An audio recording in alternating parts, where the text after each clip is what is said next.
Hi, everyone, and welcome to a very special Talking Insomnia episode. Ryan is here. Welcome.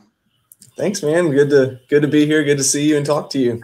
Yeah, exactly. Like for everyone tuning in here, you and I, we worked through BedTyme, and talked to you a lot, of course, but it's always nice to put a face to like the conversation and whatnot. And so, yeah, that said, I'd like to actually ask first of all, like, how did you come across like my channel, the app, etc.? So I was having a little bit trouble sleeping. I have two young kids, and they weren't sleeping. They're not great sleepers. And then they started sleeping, and I stopped. And so I was like, oh, man, I got to find something. And, of course, I was Googling everything about insomnia, which was just scaring me more and not helping. And I was like, man, I was honestly just like praying one morning and just like, God, show me something. And then I just like started looking at Instagram under hashtag insomnia and found BedTyme. And I was like, wow, like I was looking at y'all's post. I was like, this is so comforting because it was different than everything else I had found. And I was like, wow. I was like, I need to download this app and get started. And just downloaded it right away. And that's really how I found y'all. Oh, okay, I see. Yeah. And so did you come across the YouTube channel at some point or not so much? No, that was after the fact. That was after, your initial message, through the app, you're like introducing yourself and then saying like, you have more, stuff on YouTube to check that out. And so that's where I started checking out YouTube as well. Exactly. And by the way, I just want to share this so I don't forget it. Like, when you told, I think you told me one of the messages that you did find, oh, maybe it was in the review you left actually. Thanks for that, by the way, that you had found the app on Instagram, and it's my wife who creates all the content there. So just like, look, like this really helped someone here, and it was really nice. Yeah. But that said, yeah, so it was before you had kids, you had no trouble sleeping, or? No. So, all of this, I've kind of been a anxious person or highly sensitive. I like to work out. I'm a normal dude. I'm a dad, I'm a husband. But I've always just been kind of more emotional, more in tune with my surroundings and people and feelings. And, this whole sleep thing, I really haven't had trouble sleeping ever, especially as an adult. As a child, though, my mom used to stay in my room forever, like until I fell asleep. And so like I never built that foundation of just like sleeping alone in the dark by myself. There's always like something's wrong with sleeping, and so I think foundationally I had that underneath everything. But no, as an adult, I would just pass out. I didn't really think about it until I have a 5-year-old and a almost 2-year-old. And my 5-year-old is highly sensitive as well. He's a very intelligent kid. He's really he kind of has some anxiety and stuff, and has a great imagination, but it's just always made him alert at nighttime. And, oh, this looks like that, and shadows, and I see this in my room. And so he's always had trouble sleeping. And it wasn't until we just put like a cot in our bedroom for him to just come in there at nighttime and just go to sleep. We're like, hey, don't wake us up. Just come in here and go to sleep, is when we finally got him and us sleeping. And then our baby, our almost 2-year-old toddler now, he's always been a great sleeper, but there's that period of time to just transition, growing and stuff. He didn't sleep. Like he would wake up like 3 times a night or 4 with the other kid waking up. And so there was like 6 months there where I was not sleeping. Like I was just up ping ponging with these kids, and all of a sudden they slept, and I was just like used to being awake, and it's like, oh no, I need to sleep now. I'm so tired. I need to go to sleep. And that's just, of course, we learned that makes it worse. Totally. So it was like this stretch of time where, you were up with the kids, and you probably didn't think much of it because like naturally you would be up with them. But then, so they started sleeping, but now you were up, and then this idea came up, like, I gotta sleep. And what happened after that? So from there, I actually had what's it called? An Afib episode. I'm like a healthy guy, and I've learned that a lot of guys like in their early 30s and stuff have this. I guess it may be a transition thing or stress or lack of sleep or who knows. But my heart started racing, and I had to do like an electrocardiogram, I think, where they jump your heart. Yeah, cardioversion to get it in rhythm again. And from then on, I became so aware of my heartbeat that, again, laying in bed at night in the quiet, I would just think. And so it's that, hyper arousal, just another thing to be hyper aroused about. That's where I wasn't sleeping. And so, I mean, I never had months of insomnia. But for me, 1 to 2 to 3 nights of zero sleep or 30 minutes was terrifying. Like, because I like to feel good, because I like to work out. I had been a CrossFit coach for a while and a trainer. And so, like, I want to be energized. I want to be able to move. I want to be able to work out. And so that feeling of just heavy fatigue brought on anxiety in itself. So that's where I was just like, I need to find something or do something to get myself back on track. Absolutely. Okay, so there was also this, like, the health concern that was there as well. And now it sounds like you, and I think you actually mentioned this in that review too, that you were in a way sort of lucky because you came across BedTyme and that pretty early. So I guess that you didn't really go down that rabbit hole that many people do of kind of trying supplements and changing things in your bedroom. I think, did you or did you not? So just because I am like a health person, and I loved the idea for a while there of just optimizing my health. I got deep into like optimizing my sleep. And at first it didn't make anything. I didn't need to, but I never really thought about it, because I would just go to sleep and sleep like 8 hours or so and wake up feeling great. But I was like, how can I make it better? And so I like a sound machine, because with kids, we have dogs. I like noise blocked out. It just helps me relax. But I had sound machine, supplements. I mean, like anything you can think of, dark room, cold. I like grounding mats, like sleeping on a grounding mat. I tried like everything. And of course it would work for like 2 nights, and then those thoughts would come back, and you put your trust in something and you feel comfortable with it. And it's just yourself. It's already within you. Like you say, that you don't need anything. Like, we're made to just go to sleep. So 100%. And we'll talk more and kind of like what made a difference and things like that. But going back to this, was like the sleep optimization, if you will, was that something that actually had happened before, you had any trouble sleeping, or it sort of came after that? Or before? Yeah, before. I was just I follow some people on Instagram who I really like what they do and their data that they test on themselves. I was like, I'm going to try that. If anything to, feel a little bit better or gain more muscle or be stronger or healthier or longevity, whatever, I'll try. And so, yeah, I was already doing that. And again, without realizing, like, I really don't need to, because my sleep's pretty optimized if I'm exactly. So then now I'm curious about this. Like, I don't think we ever talked about this really. It's a little bit new topic here, which is really interesting, which is, so you already had these things in place, which actually probably didn't make any difference really, right? But you were doing these things for health, first, like sleep optimization, and then you started having trouble sleeping. Did these things then kind of become efforts or not really? Yeah, they did. They did become efforts in themselves, where before they weren't anything.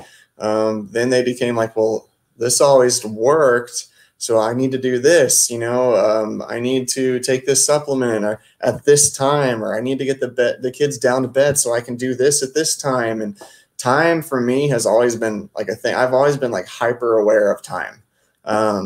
And so it's been a good practice to learn to let go of time. But yeah, all those sleep hygiene things started becoming their own entity of hyper arousal in themselves. Absolutely. And now this period of, let's say, the consecutive nights of like no sleep, like things like it's building up, you're tired, these things are becoming efforts.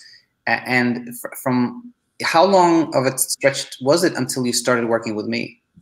So there was, it's hard to think back and remember exactly, because there was the kids issue, and I just talked to my doctor and was like, I need to sleep. Like I'm super anxious. I don't know why.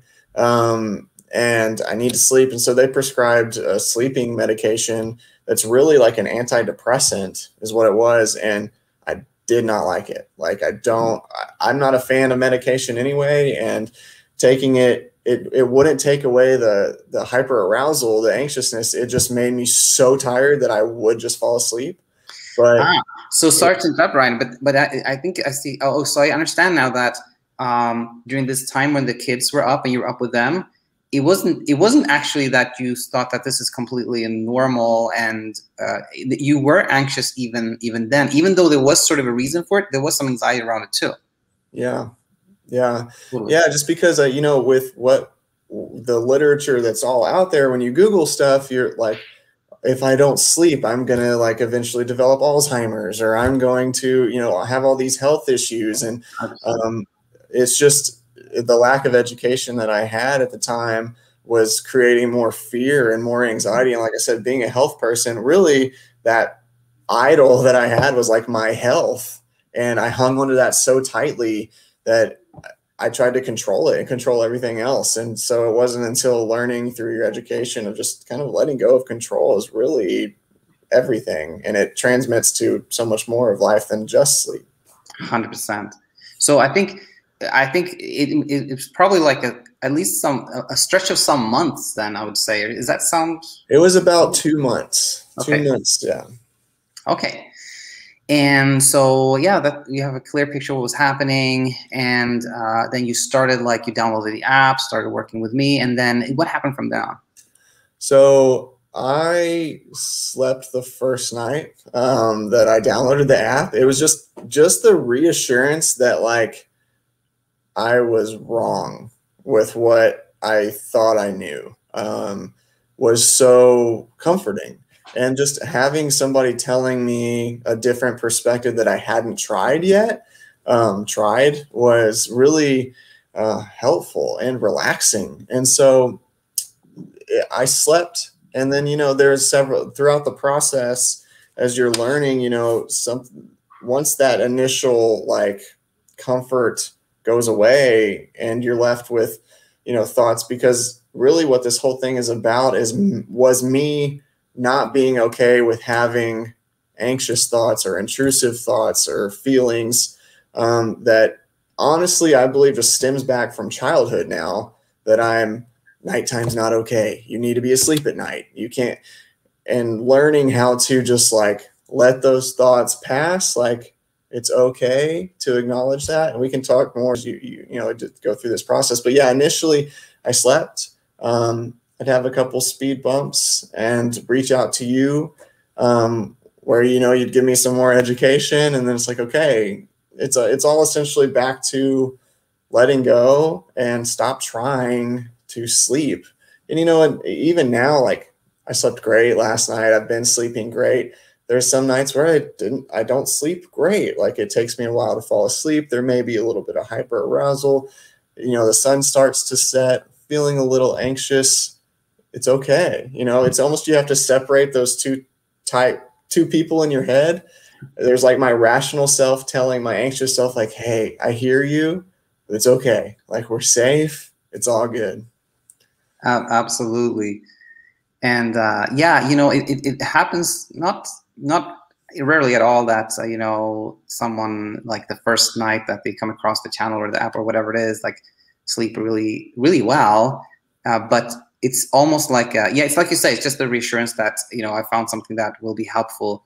But then, of course, it's not like, then I slept well, you know, from then on, because the brain is like this, it keeps sending you ideas and like things to be aware, you know, like careful about and things like that. But were there any like specific like teaching points or lessons that you thought were particularly helpful, or more the general kind of idea of letting go? The general idea of letting go, but really it was there's so many modules that were just really profound in my opinion, and your analogies are just so they hit home, and they're so understandable and really easy to just like, okay, like I get that. But you use the analogy of like two things. One is the squirrel, you know, crossing a street and getting a nut and almost gets hit by a car. It almost dies, but then a few minutes later, it's again eating a nut in the middle of the street. It really doesn't think about it again. And you said like we're different from animals in that sense, as we can think about our thoughts. And it's not necessarily the situation that becomes terrifying or a threat. It's just you thinking about that situation is the threat itself, you know, and there's nothing there. You find out that there's nothing there, and it's so true. And so that's just why it's so important to like develop another one, kindness to yourself, like almost how you would talk to a friend, like you say, who's kind of hurting or going through a battle. Just like, it's okay. Like I'm having these thoughts. I'm afraid. I'm a grown man who's afraid of nighttime. It's okay, man. Like for some reason, like we, you know, it's, I should be tough and I should be this way. It's like, okay, but you're not, it's fine. And you just have to realize like, it's all good and just relax and find something you enjoy. Cause for a while there, I was almost forcing myself to try to enjoy something even at nighttime. It's just like, how can I enjoy when I'm thinking about this other thing? But the squirrel, the kindness, and then time, I was so hyper aware of everything. You talked about the cat yawning triggered like, oh, thinking about sleep again. You know, it's a cat can yawn or people can go to sleep or talk about sleep or you can see whatever. And it has nothing to do with your sleep. And you just really have to stop tying your situation to everything. And instead just like, let things be, let it pass. It's okay. 100%. 100%. And one thing that it just kind of came to mind now that I want to ask you about was, I guess before this happened, you were doing the sleep optimization. Were you? I guess you were tracking how much you slept and REM sleep and things of that nature too, right? Mm-hmm. Yep. Was it kind of like difficult to not do that, or did it feel like, oh, this is a pretty logical thing for me to do? Was it difficult to not do it? Yes and no. Like honestly, when I was tracking like REM sleep and whatnot, it was starting to bring about anxiety in itself because I was like, well, geez, I thought I slept good last night. This says I only slept like 6 hours. And it was just like, I thought I slept like 8. And then it was just like, okay, well, man, you know, maybe that's kind of where that started, of the anxiety a little bit about sleep because I was tracking. And so it really, there was really no issue there. And I think you mentioned that too, is like people think like, oh, how many hours did you sleep last night? I was like, oh, like 8. So really they may have only slept like 6 or something. And it's what I've realized too is like nights that I have anxiety, but maybe fall asleep around 10:30 and wake up at like 6. I'm more tired because my brain was anxious and hyper aroused, and that brain fatigue is really what's causing me fatigue during the day, rather than just like saying a night of no anxiety, only sleeping 6 hours. I'm not as tired because I'm not hyper aroused right before bed. It really is fatiguing to be in that nervous, anxious state. Yeah, absolutely. And so, you're just pointing out for everyone that's listening here that it's so helpful to see that it's not like the exact number of hours you slept that determine how you feel, as much as like, imagine if you kind of constantly think about something, like the anxiety is going, oh, that takes a lot of energy and that makes you tired. Like the struggle makes you tired much more than, yes, you know, not sleeping a certain amount. Super important to see, because again, less pressure to sleep then. Yeah. And I wanted to ask you about something, but yeah, we'll go into this one now, which was, I think you mentioned how, both in the review and in talking to you, and even now, that what you learned about like in this process had implications like beyond sleep. Can you speak to that? Yeah. So, you know, in learning that you can't force yourself to sleep, you know, when you try to sleep, you probably won't sleep. It becomes kind of a performance thing. And I had been really controlling with like my kids' bedtime or routines, or even during the day, just like controlling, just like, no, you need to do this, you need. And instead what this whole what BedTyme has taught me is just like, if I just kind of let go, some things will just happen the way that they honestly should. So I've become less controlling with my kids, and in turn less angry. Things just aren't as big of a deal as I thought they were. And if I just allow them to be and kind of learn themselves what's going on, then everybody's a lot calmer. And sleep itself with my 5-year-old, I don't tell him anymore, okay, good night, go to bed, like go to sleep. Hey, it's been a while, you need to go to sleep. I just say, hey man, find a book, look through a book, lay in your bed, relax. We'll turn on this, audible story. Just close your eyes and just listen, imagine the pictures. I don't tell them like go to sleep anymore, because I know that makes it worse. You can't do that. And so that was probably his issue this whole time. We're like, go to bed. It's like, no, just go relax and you'll fall asleep when you're ready to. 100%. Yeah, no, it's you may have already heard me say this because I'm saying this more lately, but in the last maybe 6 months or year, I really see how, like, when you have the struggle with sleep, it can really be something that teaches you so much about just life in general. And I've learned so much myself in this journey too, that applies to parenting and relationships and everything so much. Yeah. So yeah, so I think we were working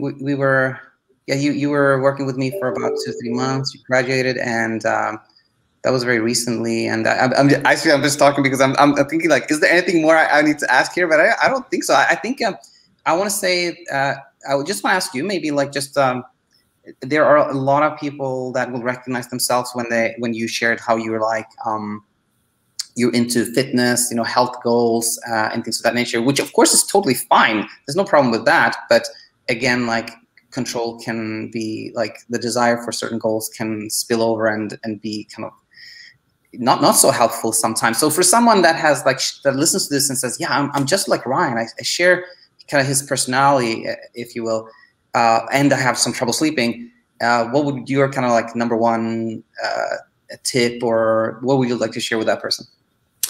Oh man, don't try to force so much or control so much of your health.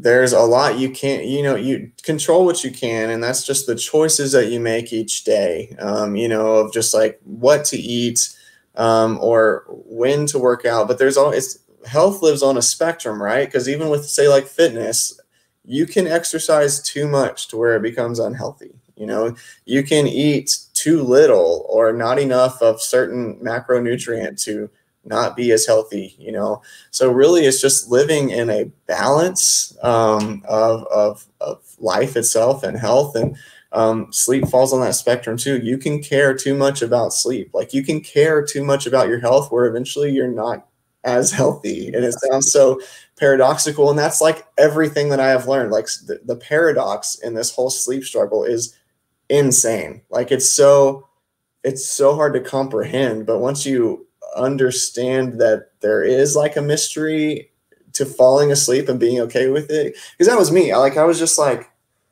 wanting to understand how a brain can just go into sleep mode, where I would just catch myself drifting off and keeping myself awake, instead of just be and let it happen and live with the mystery. It's okay.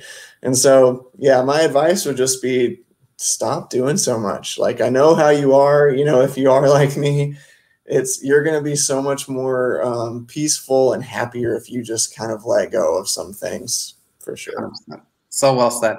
So well said. Yeah, I'm super, super glad that I get to share this on the channel. And so I want to just say, it was super nice working with you, and thanks for coming on today. Of course. Thank you. Thank you. Take care and stay in touch, Brian.